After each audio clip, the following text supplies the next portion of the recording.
guys, and now I will be covering the topic of how you can remove this nasty Trojan or malware threat that's been plaguing your computer recently. This video will be including automatic removal, and then it's going to take you through the manual removal steps plus some backup tips.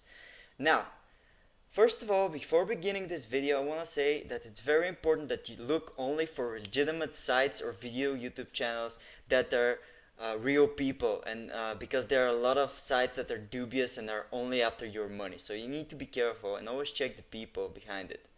So let's begin with the removal process, shall we? For the automatic removal, we're going to be using the help of an advanced anti-malware software, which we're going to be downloading by going at the removal video and clicking at the link in the description. After you click the link, it's going to take you to the removal article of this specific thread. In it, click the download button, and it's going to take you to the download page, where the download should start automatically. When it's done, simply open the installer.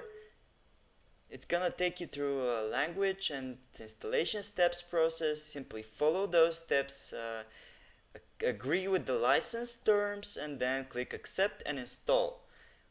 Installation should take about a couple of minutes time, and after that, when setup is done and you click finish, the scan should start automatically. Now, this software doesn't just scan for the virus files. It's gonna detect any objects that may be potentially unwanted, any adware, any cookies that may be tracking your information, and so on and so on.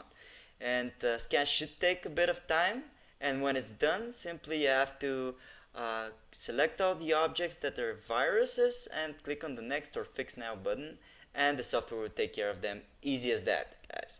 So for the manual removal, you need to have some experience in removing threads.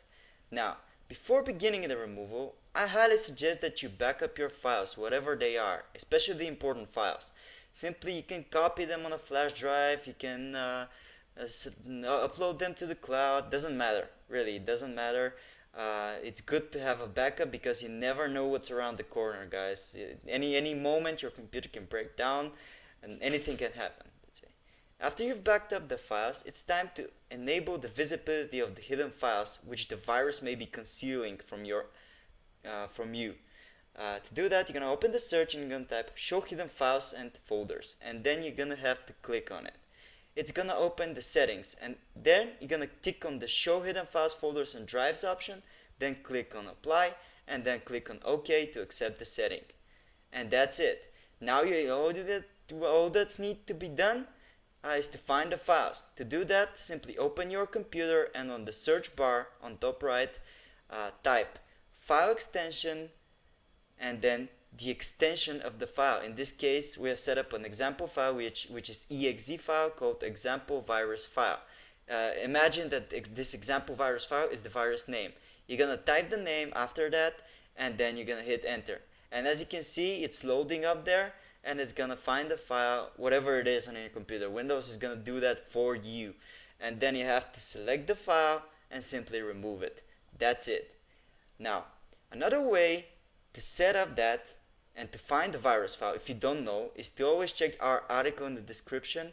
It's gonna make sure to have info of the file. But even if the article in the description doesn't have the info in the file, you can find it via the following method. Press Windows button and R and type reg edit.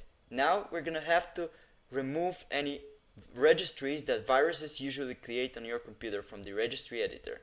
But first, let's back it up by clicking on File and Export. Then save it somewhere where you can easily find it by clicking on All on Export Range and naming it something that's easy to remember. And then click Save. After you've done that, this will make sure that this is your last known good configuration, and you can always go back to it if something messes up by clicking on File and Import. So, to find any virus registries, you're gonna have to type Control and S combinations on your keyboard, and then you're gonna look for specifically keys. Only make sure they are ticked. And then you're gonna look for the run or run once keys. If a virus has set up a key, it's most likely there. Now, in those keys, the virus should usually have a value. If you right click on the value, you can easily delete the key, and this will stop the virus from automatically running. Plus it can help you find the virus file location. So, thanks for watching guys. Make sure to like if you found it useful.